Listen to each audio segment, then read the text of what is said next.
Do you freeze when someone asks, "What do you do?" in English?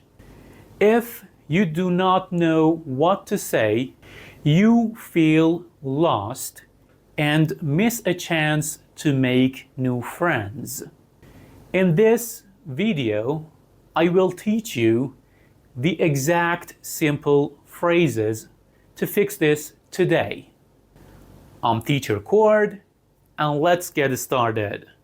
Mastering how to talk about your job naturally is the ultimate key to feeling confident during English conversations with new people.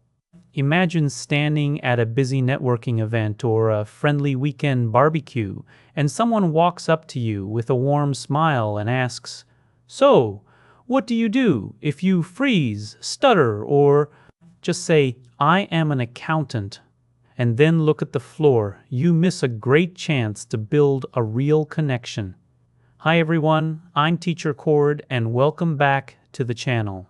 Today, we are diving into how to answer this super common question, and we'll learn some essential English for it along the way. This question is something you will hear constantly, whether you are traveling, starting a new job, or just meeting your neighbors. People love to ask about work. It is not because they want to test you. It is just a friendly way to start a conversation and find common ground. But for many English learners, this simple question feels like a major exam. You might worry about using the wrong job title, or maybe you do not know how to explain your daily tasks in simple words. Today, we are going to fix that. We will look at easy, natural ways to talk about your professional life without feeling stressed. When someone asks you this question, your first reaction might be to give a very short, one-word answer. For example, you might say, "engineer." While this is grammatically correct, it does not give the other person anything to talk about. It is like hitting a wall in a game of tennis. Instead, we want to keep the ball moving. The easiest way to do this is by using a very simple phrasal verb. Let's look at the phrase work in. Instead of saying your exact job title, you can state the general area or industry. This is excellent if your specific job title is difficult to translate or explain. For instance, you can say, "I work in sales." It is simple, clear, and easy for the listener to understand. Let's practice a quick, real-life example of this. If a friend asks about my sister, I would say, "My sister works in marketing. So she creates online ads." See how easy that is? It gives a little bit of extra information so the other person can ask a follow-up question. Another excellent collocation to use is responsible for. This phrase helps you explain your main daily tasks. It shows what you actually do every day rather than just giving a dry job title. When you use responsible for, remember to follow it with a verb ending in ing. For example, you can say, "I am responsible for managing a team." Let's look at another simple situational example. "I am responsible for making sure our clients receive their orders on time."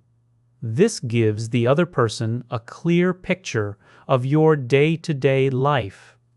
But what happens when you want to make your answers sound even more interesting and natural?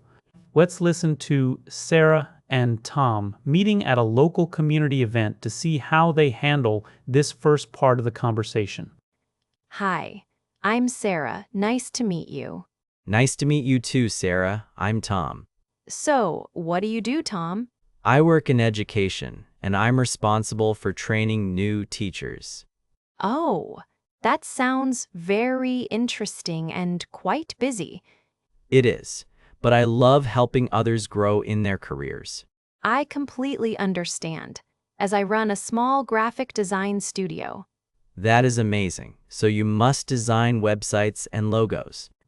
That was a great conversation, wasn't it? Notice how Tom did not just say, I am a teacher trainer. Instead, he used our key phrases.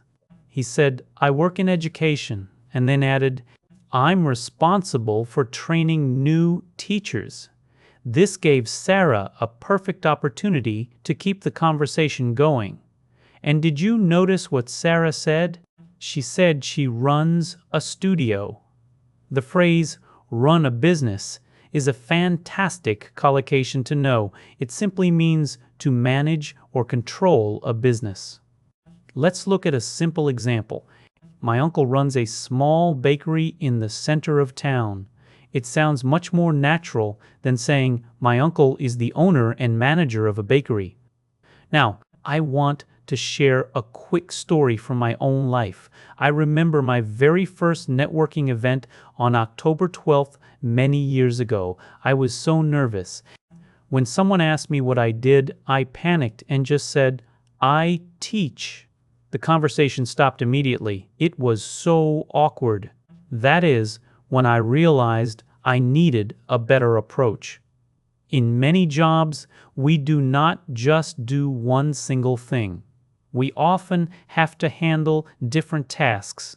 To describe this naturally, you can use a wonderful idiom, wear many hats.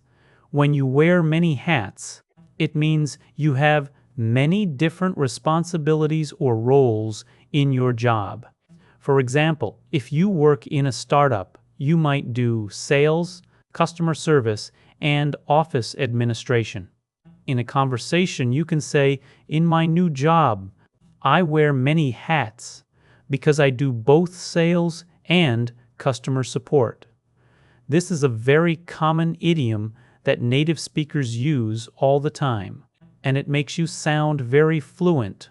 Another useful phrasal verb to describe your work is look after. This means to take care of someone or something, or to be in charge of it. If you manage a website, you can say, I look after the company website to make sure it runs smoothly. This is a great alternative to manage or supervise.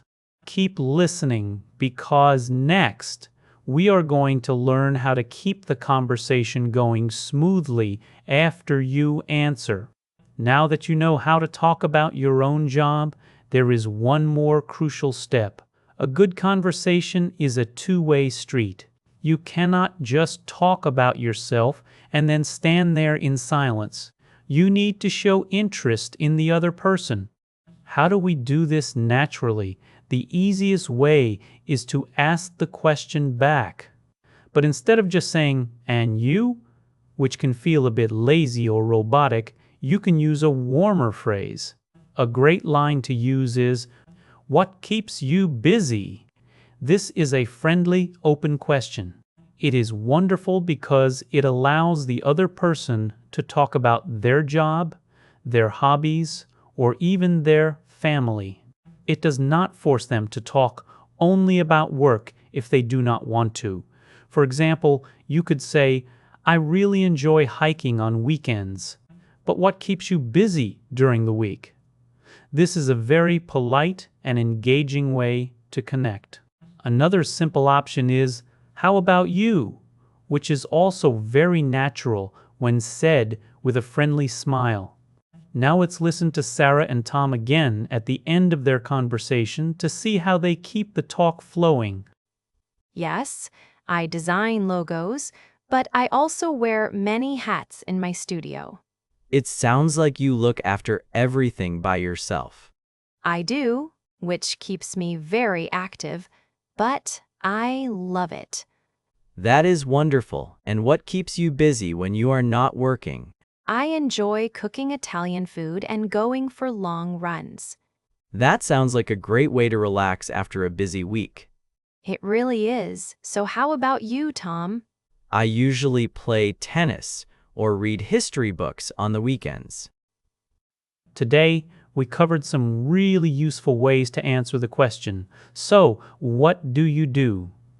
We learned how to use the phrasal verb work in to talk about our general field and the collocation responsible for to explain our daily duties.